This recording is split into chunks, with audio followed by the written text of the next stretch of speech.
Grandes invitados generando una opinión crítica de las noticias del día a día. Programa bajo la conducción de Sofía Fiedler y Eduardo Fuentes y la producción de Constanza Stay. Adelante, ya estamos al aire. ¡Buenos días!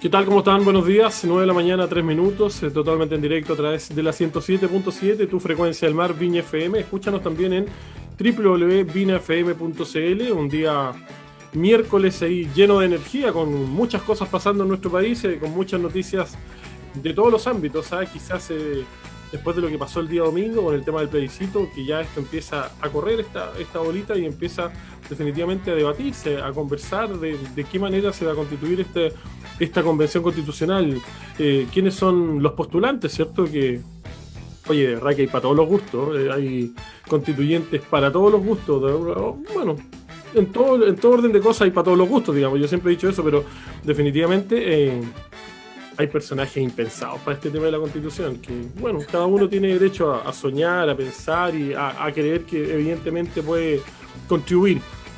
La idea es que todos y todas puedan contribuir, que todos y todas tengan la oportunidad de participar en este proceso, incluso los que, yo siempre digo, esto es para todos y deben ser incluidos las personas que incluso estaban por el rechazo, digamos, así que de verdad que yo creo que es un proceso fundamental. Quizás hablar también de lo que tiene que ver con el segundo retiro del 10%, ¿cierto? ¿Cómo queda el proyecto? ¿A quiénes beneficia? ¿Cuáles van a ser las consecuencias?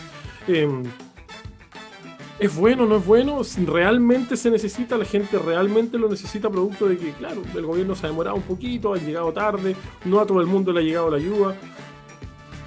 Siempre he dicho que, por ejemplo, con el tema de las cajas de mercadería, la idea era bastante buena, digamos, pero el problema es que la logística era muy compleja.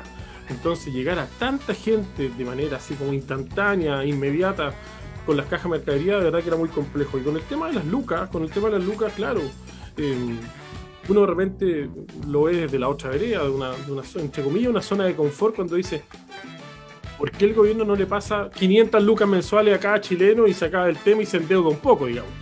Pero bueno, para eso hay personas que saben bastante más que lo que opinamos nosotros desde la vereda de la ciudadanía, y tenemos un tremendo invitado. Pero antes vamos a saludar a mi compañera de panel y amiga Sofía Fiedler. ¿Cómo te va, Sofía? Todo bien, Eduardo, todo bien. Oye, impresionante lo que estabas hablando de los constituyentes. Has saltado cada persona, cada político, cada ser... Es que yo creo que cada político era esperado, digamos. Era esperable, pero de repente hay políticos que... Como que yo pienso a mi adentro, digo, gracias a ustedes como que dejamos de confiar en ustedes y ahora quieren ser constituyentes. Es como, bueno, está bien, como decías tú, hay para todo. Pero sí me gusta que hay muchas personas que sí se están empezando a involucrar en el tema para ser constituyentes, que son personas que son apreciadas por la gente, que son cultas, que son doctas. Porque también corre este miedo de, ¿y ahora quién escribe? Que doña Juanita, que don Pepito va a ser constituyente. Ahora tenemos todo este tema abierto al proceso y todo lo que venía antes, como bien decías tú, antes de lo que era el plebiscito este domingo, quedó un poco en el aire. ¿Qué pasó con el 10% de la AFP? ¿Va a haber un segundo retiro? ¿Y cuáles son las miradas de los distintos expertos? Bueno, pero para eso tenemos un tremendo invitado el día de hoy. Claro, en este primer trámite la iniciativa obtuvo 11 votos favorables y 1 en contra. Los parlamentarios también aprobaron el retiro de rentas vitalicias, que no estaba incluido en el otro proyecto, y el proyecto que fue faculta a retener fondos por pensión alimenticia, que también estaba incluido en el proyecto antiguo. Vamos a presentar a nuestro invitado, un tremendo invitado, Diego Sofia. Él es ingeniero comercial, es director ejecutivo de Efectivo. ¿Cómo te va, Diego? Buenos días, bienvenido al Punto de Inflexión. Buenos días, gracias por la invitación, muy bien por acá, ¿cómo están ustedes? Muy bien. Oye, Diego, me imagino que ya masticando un poquito más lo que tiene que ver con este segundo proyecto del retiro del 10%, que tiene que ver también con una modificación a la Constitución, porque tiene todo un aparataje ahí para poder definitivamente aprobar o no aprobar este segundo retiro de las lucas del 10% de la gente. Sí, pareciera ser que una vez dejado atrás el plebiscito, entró en tierra derecha hasta la discusión de este segundo retiro, ¿cierto? Estaba medio en stand-by antes. Sí, ¿consideras tú que fue buena la medida del primer retiro del 10% en todos los ámbitos? Porque esto tiene que ver medida en términos de consecuencias en términos de futuro y también consecuencias inmediatas en términos de la economía más doméstica, de reactivar la economía. Claro, el tema es una mirada de cuánto plazo, digamos, queremos hacer para medir si fue buena o no. En lo inmediato, por supuesto que fue buena y uno podría decir fue excelente. Reactiva el consumo, permite mayor dinamismo, que el empleo no caiga tanto. Por otro lado, al aumentar el consumo hay mayor recaudación fiscal a través del IVA. Vemos que en cierta medida también el uso de ese 10% fue bastante responsable en términos de disminuir deuda de las personas. Entonces, en ese sentido, la verdad que es bastante positivo. Eso no quita que la mirada a largo plazo siga siendo crítica, porque profundiza un problema que ya era bastante grave, que es las pensiones. Digamos. Las pensiones ya eran mínimas, van a ser cada vez más escuálidas si seguimos echando mano a esos fondos. Sí, efectivamente, cuando la gente obtuvo y pudo sacar las lucas, de repente habían sectores del oficialismo que decían la gente se va a gastar la plata en puras teles, decían, ¿cierto?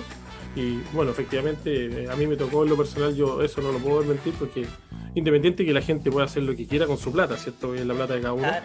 De verdad que yo llegué a ver personas con 2 teles así de este volado. Pero que pasa a ser una anécdota dentro del escenario, digamos. O sea, uno siempre se va a encontrar con gente teniendo distintas prioridades. No es que era solo, no era solo con gente, era mucha gente, digamos. Sí. Claro, también. Entonces, yo creo que se caricaturizó un poco ese llamado que hizo la ministra de Trabajo, ¿cierto? Que estaba bien intencionado. Ella no quería, digamos, decir, oye, tienes que gastar la plata en esto. Como dices tú, cada uno la gasta en lo que cree que es mejor. Si no tengo deuda, si no tengo grandes responsabilidades, bueno, y quiero comprarme una tele, me compro la tele. El llamado era atendamos lo más importante, digamos, deuda, la plata se supone que si falta, digamos, para lo básico, apuntemos a eso, ese es un poco el llamado, pero viendo un poquito las estadísticas, creo que en general esa fue la recepción y ese fue el uso que se le dio a ese fondo. Ahora, efectivamente hay mucha gente, sobre todo gente de la gente de a pie, ¿cierto? Que dice, definitivamente me da la sensación de que los que reactivamos la economía fuimos nosotros, dice. Cuando dice, claro, porque las medidas del gobierno, que llegaron bastante lento, que muchas pymes y muchas empresas, por un lado, se quejaban de que no le aprobaban los créditos, otras personas que no calificaban a los bonos, entonces definitivamente no llegaban los recursos. Entonces, cuando la gente tuvo la opción de decidir, lo saco, no lo saco, tengo o no tengo plata en el fondo de pensión, y que a la larga, en el escenario futuro, era bastante marginal la diferencia, para uno, digamos, no para los especialistas, digamos, pero efectivamente la gente dice, ¿se dan cuenta? Nosotros, nuevamente el pueblo, salvamos al país, salimos de esta situación. Y por otro lado, nosotros, nuevamente la ciudadanía, reactivó la economía con el 10%. ¿Qué hay de cierto en eso? Hay bastante de cierto, porque en un sistema económico como el que estamos insertos nosotros, hay dos claves que son la inversión y o el consumo, ¿ya? Si no hay consumo, si el consumo está deprimido, no da lo mismo todas las medidas que se hagan, la cantidad de cajas de mercadería que se repartan, digamos, por todos los meses que uno quiera.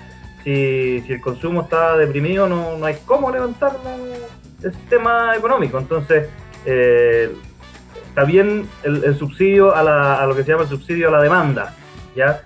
Y está bien también un poquito de baño de humildad, nosotros los economistas, ¿cierto?, en quedarse muchas veces en la crítica técnica y no poder leer un poquito más allá, ¿cierto? Que veíamos que había una crítica casi transversal de los economistas, por una mirada técnica que no deja de ser cierta, que caen las pensiones, pero cuando uno se va al individuo, ¿cierto?, a la persona, dice, bueno, si esta persona va a tener una pensión de 200.000 pesos, que tenga una de 190.000, en realidad no, no le va a afectar en nada, va a ser mucho mejor que reciba ahora, no sé, 2 millones de pesos.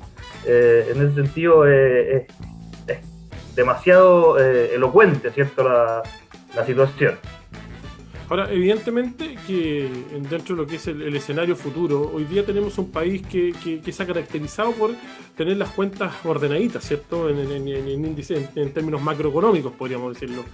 Hoy día Chile estaba en condiciones de endeudarse, de pedir crédito, de acceder a los ahorros para definitivamente hacer lo que yo te decía, que puede ser bastante simplista, ¿cierto? Pero que por otro lado sería bastante efectivo en términos de decir, como lo hicieron varios países europeos, que claro, yo no me puedo meter en el bolsillo de los otros países, en las cuentas públicas, digamos, pero decir, ¿sabe qué, don Diego? A usted le vamos a depositar por 6 meses, por ejemplo, 500 lucas para que usted viva tranquilo, para que se quede en la casa, para que no tenga problemas para parar la olla, y efectivamente el Estado va a hacer esto por usted. ¿Era viable o no era viable? A ver, yo creo que eso va llevando a otra discusión, que es una discusión que lleva ya algún tiempo, que es lo que es un ingreso mínimo, un sueldo mundial, ¿cierto? Un salario, no recuerdo ahora cuál es el nombre que se le da, pero es como un salario básico mundial. Y dice, bueno, ¿está la economía mundial o de cada país en condiciones de entregar un sueldo transversal a todos, digamos, sus habitantes, todos sus ciudadanos, independiente incluso de su nivel de ingreso? Y eso se va pareciendo un poco a las soluciones que se buscan en situaciones como esta. Es decir, bueno, entreguemos un mínimo, ¿cierto?, asegurado a todo el mundo, para que logren una calidad de vida mínima. Aquí era a través de deuda, ¿cierto? Como lo dices tú, Eduardo, que en el caso de Chile, si bien los índices macroeconómicos de Chile han ido un poquito a la baja en los últimos 10 años, todavía es una economía sana, sólida y, lo más importante, con capacidad de endeudamiento. ¿Ya? Confiable, ¿no? Es una economía confiable para el exterior, digo, ¿no? Porque en general los chilenos y Chile pagan sus deudas. Hay muchos países que tienen un nivel de deuda mucho más alto que el chileno y además cuesta que paguen sus deudas. Chile en ese sentido tiene la capacidad, tenía y tiene la capacidad de endeudarse y haberse movido mucho más rápido lo que es el Estado, ¿cierto?, en apoyo de los ciudadanos. Sin olvidar que después esas deudas siempre hay que pagarlas y si va a aumentar el gasto público va a haber que aumentar sí o sí los impuestos a continuación. Pero para atender la crisis el Estado se debiese haber movido mucho más rápido y en forma mucho más eficiente. Diego, adelante. Sí, usted dice que Chile tiene capacidad de endeudarse y generalmente puede pagar la deuda, pero ¿esto se refiere a Chile como nación o a ciudadanos chilenos? Porque una de las cifras que más me llama la atención de este año, y que no es solamente de este año, sino que de años anteriores, que dice que Chile, claro, tiene esta capacidad de endeudarse y después poder pagar, pero que el chileno es uno de los países, pero como ciudadano, quien vive en Chile, más endeudados de todo y que no tienen capacidad de pago. Entonces como que ahí se me genera esa dicotomía. ¿Es cierta esa cifra? ¿Estamos hablando a nivel nación? ¿Estamos hablando a nivel persona? Porque un país que no se endeuda a nivel de deudas con otros países suena espectacular, pero es a costa de todos los chilenos. Entonces ahí es donde me genera la cierta disyuntiva. No, en el caso de esta crisis en particular, el objetivo es que se endeude el Estado, ¿cierto? Claro. Chile como Estado a solicitar fondos afuera y se asume esa deuda estatal, ¿cierto? Porque si no, como dices tú, claro, si no llega el Estado con recursos, las alternativas pasan por endeudarse uno mismo o políticas como las que estamos viendo de echar mano a los fondos de jubilación claro. Son las medidas subsidiarias, digamos, de que el Estado no se endeude. Sí, ahora efectivamente, cuando hablamos del primer retiro, ¿cierto? Podemos decir que 2 millones de personas aprox quedaron sin fondos de pensión, que tenían poquito y lo poquito que tenían lo sacaron, ¿cierto? Claro. En este segundo podrían aproximadamente 2.300.000 personas, un poquitito más, quedar en cero también sin fondos de pensión si es que deciden sacar estas lucas. Entonces, ¿cuál es la consecuencia? ¿Qué tan grave es? Cuando, claro, efectivamente, si tú decís, Eduardo Fuentes tenía 1 millón de pesos en la AFP y lo sacó en el primer fondo de pensión, es decir, quedó sin nada, ¿cierto? con 1 millón de pesos podríamos hablar que tendría una pensión de 20 lucas, ¿cierto? Claro. 15 lucas en el futuro, ¿cierto? Si es que tuviera solamente el 1 millón de pesos. Entonces es ahí donde recae la importancia de lo que tú decías, de que efectivamente eso no tan grave. ¿Cuál es la consecuencia futuro de efectivamente que todas estas personas se queden hoy en día con saldo cero, podríamos decirlo? Ya, va a depender de, cierto, un poquito en qué tramo etario está la persona, porque si es una persona que entró a trabajar hace poco y que por eso tiene poco fondo, lo que se está haciendo es que está retrasando el periodo del cual empieza a acumular en su fondo de pensión, ¿cierto? Si una persona de 20 y tantos años que, claro, no habría logrado juntar ni siquiera 5 millones, se va a quedar sin fondo y es como, chuta, empecé a trabajar hace 3 años, es como que vale cero para lo que es el fondo de jubilación, ¿ya? Y ellos son los que a la vez van a tener más capacidad de reponerlo en todo caso, ¿ya? Es menos grave. Ahora, uno dice personas de, no sé, 25 años, 20 y tantos años, a lo mejor no son las más complicadas. El tema también está en las personas que son mayores, que tenían muchas lagunas, que no cotizaron durante toda su vida laboral, y por eso tenían un fondo de pensiones muy bajo, y ahora va a quedar en cero, ¿ya? Para esas personas uno dice, bueno, y probablemente el segundo retiro en muchos casos ni siquiera les sirva porque no van a tener dónde echar mano, ¿ya? Pero esas también a su vez son las personas que iban a tener sí o sí una pensión malísima, ¿ya? Y seguramente iban a tener que recibir la pensión mínima, ¿cierto?, solidaria. Entonces, para esas personas, sacar todo, digamos, era lo más razonable. Desde el punto de vista, digamos, individual y económico, como se le mire, era totalmente razonable. El tema va en que con todo lo positivo que es en lo inmediato, un segundo retiro, dice, bueno, nosotros íbamos hacia un lado, digamos, teníamos una discusión previa que es cómo mejorar las pensiones para llegar, no sé, si las pensiones eran de 200.000 pesos, cómo llevarlas a 300.000 pesos, y la verdad que ahora vamos a tener que ver cómo llevarlas de 150.000 a 300.000, es decir, algo. Entonces vamos hacia el otro lado. En ese sentido es peligroso, digamos, porque en lo inmediato es muy tentador echarle mano a ese fondo, pero en lo global, digamos, es complicado, y en el futuro también. Por lo mismo, creo que la discusión debiese amarrar, digamos, otras consideraciones, porque a lo mejor uno dice, ya, vamos un segundo 10%, después van a ir un tercer 10%, y así sucesivamente. Entonces, a lo mejor lo que se podría amarrar en la discusión, ¿cierto?, en el Parlamento, es decir, bueno, ¿cómo hacer un mecanismo permanente en que las personas puedan echar mano a este fondo en situaciones particulares? No todos, digamos, y cuando les parezca, sino, no sé, en situaciones de cesantía prolongada, se acabó el fondo propio del seguro de cesantía, bueno, ahí entonces puede ir a su fondo de pensión. Ahora se va a discutir el tema de las enfermedades terminales, qué sé yo, ver cuáles son las situaciones en que sí vale la pena que las personas recurran a este fondo en forma permanente y no estar discutiendo cada cierto tiempo, vamos todos y saquemos un 10%.